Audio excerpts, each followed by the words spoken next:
আসসালামু আলাইকুম। সংবাদে আপনাদের সবাইকে স্বাগত। সংবাদ শিরোনাম। তারেক রহমানের ময়মনসিংহের জনসভাতেও বিপুল সমাগম, বললেন আগামীতেও দুর্নীতির বিরুদ্ধে জিরো টলারেন্স থাকবে বিএনপি। 2001 থেকে 2006 সাল পর্যন্ত তাদেরও তো দুজন সদস্য বিএনপির সরকারে ছিল না? ছিল। তো বিএনপি যদি অতই খারাপ হয় তাহলে ওই দুই ব্যক্তি কেন পদত্যাগ করে চলে আসেনি?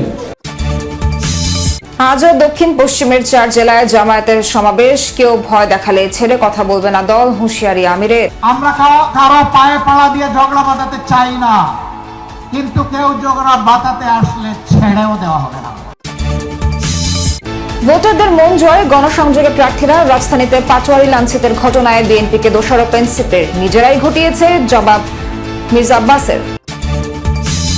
শরীয়তপুরের নড়িয়ায় ফেসবুকে স্ট্যাটাস দেয়া নিয়ে বিএনপি জামায়াত সংঘর্ষ। প্রতিদ্বন্দ্বিতাপূর্ণ আসনে কেন্দ্র দখলের শঙ্কায় দলগুলোর সহযোগিতা কামনা।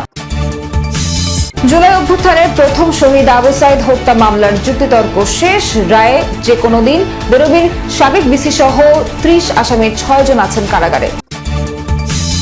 অন্তর্বর্তী সরকার আমলে প্রস্তাবিত নতুন স্কেলে বেতন পাবেন না সরকারি চাকরিজীবীরা, জানালেন জ্বালানি উপদেষ্টা। বললেন এই কারণে দাম বাড়বে না জিনিসপত্র। দুর্নীতি ইস্যুতে একটি দল পালিয়ে যাওয়া স্বৈরাচারের ভাষায় কথা বলছে, অথচ তারাও ছিল বিএনপি জোট সরকারের সদস্য।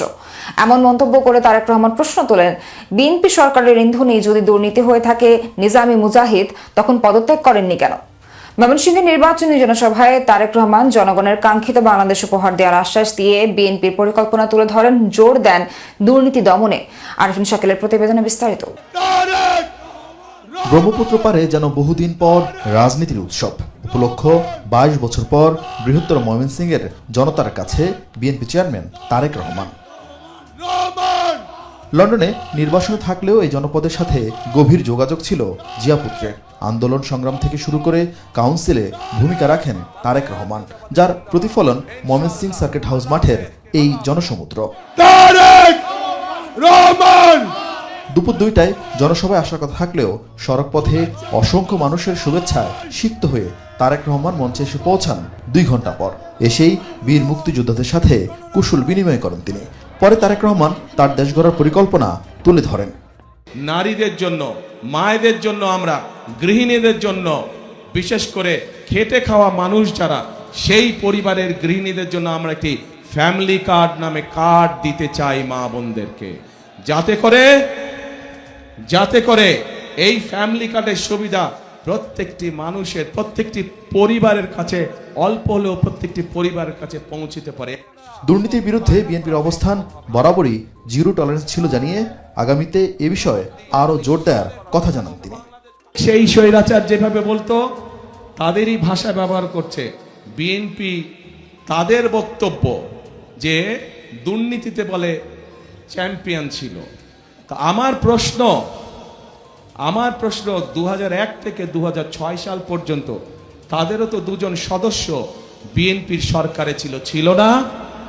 ছিল। তো বিএনপি যদি অতই খারাপ হয় তাহলে ওই 2 ব্যক্তি কেন পদত্যাগ করে চলে আসেনি? 12 ফেব্রুয়ারি ভোর থেকে ভোট কেন্দ্রে পাহারা দেওয়ার আহ্বান জানিয়ে তারেক রহমান ঐক্যবদ্ধ থাকলে জনগণের শাসন কায়েমের প্রতিশ্রুতি দেন। লাইন দিয়ে দাঁড়াবেন, ভোট শুরু হবে, সাথে সাথে ভোট দেওয়া ইনশাল্লাহ শুরু করবেন। কিন্তু ভোট দিয়ে সাথে সাথে চলে আসলে চলবে না। কি করা লাগবে? থাকতে হবে, কড়ায় গন্ডায় বুঝে নিয়ে আসতে হবে। পরে ময়মনসিংহ বিভাগের 4 জেলার প্রার্থীদের হাতে ধানের শীষ তুলে দেন বিএনপি চেয়ারম্যান। বিজয়ী হলে নির্বাচনের পর খাল কাটা কর্মসূচি পালন করতে আবারও ময়মনসিংহে আসার কথা জানান তিনি। দেশের অন্যান্য এলাকার তুলনায় বরাবরই ময়মনসিংহ বিভাগে ভোটের অঙ্কে পিছিয়ে থাকে বিএনপি। তবে সময় বদলেছে, এখানকার নেতাকর্মীদের বিশ্বাস আগামী নির্বাচনে সব রেকর্ড ভেঙে যাবে। বিশেষ করে তারেক রহমানের আগমন এখানকার মানুষের মধ্যে গণজোয়ার তৈরি হয়েছে ধানের শীষের পক্ষে। গণভোটে হ্যাঁ পাশ করলে ফ্যাসিবাদ ফিরবে না, এর জন্য নতুন ফ্যাসিস্টরা গণভোটের বিপক্ষে প্রচারণা চালাচ্ছে। যশোরের নির্বাচনী সমাবেশে এমন মন্তব্য করেন জামায়াত আমির ডক্টর শফিকুর রহমান। কেউ যদি পায়ে পাড়া দিয়ে ঝগড়া করতে আসে তবে ছাড় দেওয়া হবে না বলেও হুঁশিয়ারি দেন তিনি। বলেন, একটি দল মায়েদের ফ্যামিলি কার্ড দেওয়ার কথা বলছেন, আবার মা বোনরা নির্বাচনী প্রচারণায় গেলেই হেনস্থা করছেন। এমন ঘটনা চলতে থাকলে নির্বাচন কমিশনও ব্যবস্থা না নিলে এবার প্রতিরোধ করা হবে। দেশের দক্ষিণাঞ্চল জুড়ে আয়োজিত সমাবেশে এসব কথা বলেন জামায়াত আমির।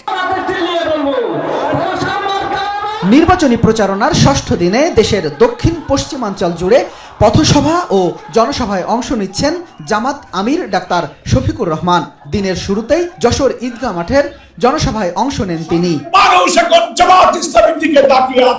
জনসভায় জামাতের সেক্রেটারি জেনারেল অধ্যাপক মিয়া গোলাম পরোয়ার বলেন, একটি অপশক্তি জুলাই সনদ বাস্তবায়ন না করে আবারও দুর্নীতি অপশাসন ফিরিয়ে আনতে গণভোটে না এর পক্ষে ক্যাম্পেইন করছে। গণভোটে নাতে ভোট দেওয়ার জন্য ভিতরে ভিতরে ক্যাম্পেইন করছে। আমরা গণভোটে সবাই হা বলবো, হাতে ভোট দেওয়া মানে দুর্নীতির বিরুদ্ধে ভোট দেওয়া। জনসভায় প্রধান অতিথির বক্তব্যে জামাত আমির বলেন, একটি দল মহিলাদের হাতে ফ্যামিলি কার্ড দেওয়ার কথা বলে আবার মা বোনদের গায়ে হাত দিয়ে হেনস্থাও করছে।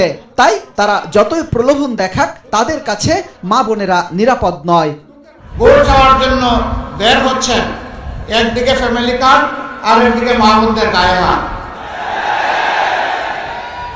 দুইটা তো একসাথে চলে না।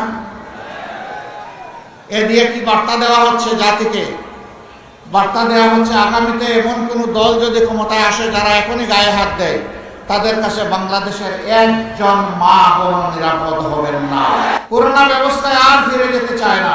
গণভোটে হা মানেই হচ্ছে আজাদি, গণভোটে না তার মানে হচ্ছে গোলামি। গোলামি না আজাদি, গোলামি না আজাদি। এরপর হেলিকপ্টার যোগে সাতক্ষীরার জনসভায় অংশ নেন জামাত আমির ডাক্তার শফিকুর রহমান। বক্তব্যে তিনি বলেন, ছাত্র সংসদ নির্বাচনগুলো বলে দেয় দেশের মানুষ পরিবর্তনের দিকে মুখিয়ে আছে। তিলে তিলে জ্বলে জ্বলে দেশপ্রেমের কঠিন পরীক্ষা দিয়ে অন্যায় এবং আধিপত্যবাদের কাছে মাথা নত না করে নিজ দলের নেতারা দায়িত্বশীলরা যেখানে হাসি মুখে ফাঁসির কাস্টে গিয়ে দাঁড়িয়েছেন, সেই দলকে আপনি ভাই ভয় দেখাবেন না। এ সময় জামাত আমির বলেন, ক্ষমতায় আসলে প্রতিবেশীদের সাথে সমতার সম্পর্ক থাকবে, প্রভু হিসেবে কাউকে সুযোগ দেবে না জামাত।